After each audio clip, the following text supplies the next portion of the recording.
ফরহাদ বিন নূর।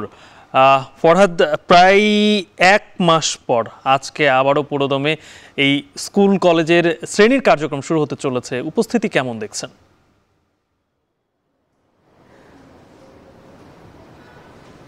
গালিব, আজকে প্রায় 1 মাসেরও বেশি সময় ধরে যে শিক্ষা প্রতিষ্ঠানগুলোর যে শ্রেণী কার্যক্রম বন্ধ হয়েছিল পরিস্থিতির কারণে, সেটি কিন্তু আজকে থেকে মাধ্যমিক পর্যায়ে এবং উচ্চ মাধ্যমিক পর্যায়ে স্কুল কলেজগুলোতে একেবারে পুরোদমে শ্রেণী কার্যক্রম শুরু হয়েছে। আমরা জানি যে গত বুধবার থেকে যদিও প্রাথমিক বিদ্যালয়ের ক্লাস শুরু হয়েছে পুরোদমে, কিন্তু মাধ্যমিক এবং উচ্চ মাধ্যমিক পর্যায়ের যেসব শিক্ষা প্রতিষ্ঠান ছিল সেই প্রতিষ্ঠানগুলোতে কিন্তু ক্লাস শুরু হয়নি।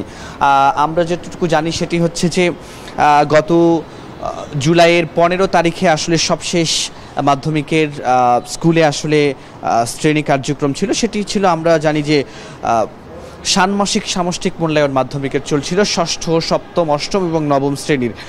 কিন্তু শিক্ষার্থীদের যে আন্দোলন ছিল, কোটা সংস্কার আন্দোলনের পর, সেটি ধীরে ধীরে দানা বাঁধে সরকার পতনের আন্দোলনে। এরপর শেখ হাসিনার পতনের দিন অর্থাৎ 5 আগস্ট, সেদিন রাতে কিন্তু আইএসপিআর একটি বিজ্ঞপ্তিতে জানিয়েছিল যে 6 তারিখ থেকে সব ধরনের শিক্ষা প্রতিষ্ঠান খোলা রাখতে হবে। তো আমরা যেটা জানি যে 6 তারিখ থেকে সব ধরনের শিক্ষা প্রতিষ্ঠান খোলা থাকলেও শ্রেণী কার্যক্রম চালু রাখার যে বিষয়টি, সেটি কিন্তু আসলে আমরা দেখিনি।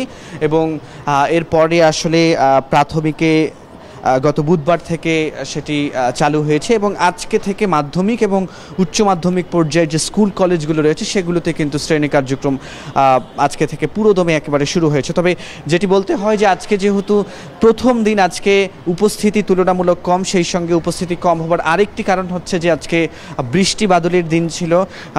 তারপরেও অনেকেই বৃষ্টি উপেক্ষা করে আসলে স্কুলে এসেছেন এবং আমরা শিক্ষার্থীদের কিন্তু দেখছি যে তারা এখন ক্লাসে, শ্রেণীকক্ষে দীর্ঘ 1 মাস পরে আসলে শিক্ষকদের সঙ্গে দেখা করতে পারছেন। তাদের সঙ্গে যে পাঠদানের যে বিষয়টি, সেটি শিক্ষকের সঙ্গে তারা আসলে ভাগাভাগি করে নিচ্ছেন, শিখতে পারছেন। এবং আরেকটি বিষয় বলতে হয়, সেটি হলো যে যেহেতু মাধ্যমিকের 6ষ্ঠ, 7ম এবং 8ম, 9ম শ্রেণী, 4টি শ্রেণীতে ষান্মাসিক সামষ্টিক মূল্যায়ন চলছিল, সেটি আসলে কবে নাগাদ শুরু হবে স্কুল খোলার পরে, সেটির বিষয়ে এখনও পর্যন্ত কোনো প্রকার নির্দেশনা আসেনি। কারণ হচ্ছে এটি যেহেতু এনসিটিবি থেকে একেবারে কেন্দ্রীয়ভাবে এই পরীক্ষাটি নেওয়া হচ্ছে, আর সে কারণে তার শিক্ষার্থীরাও চাচ্ছেন যে তাদের এই পরীক্ষাটা যেন আবার, যেগুলো বাকি ছিল, যে 6টি পরীক্ষা, সেগুলো যেন আবার শুরু হয়। তো গালিব, এই ছিল আমার কাছে সবশেষ তথ্য। প্রায় 1 মাস পর আজ থেকে পুরোদমে শুরু হলো স্কুল কলেজের শ্রেণী কার্যক্রম, সে বিষয়ে সর্বশেষ জানাচ্ছিলেন সহকর্মী ফরহাদ বিন নূর।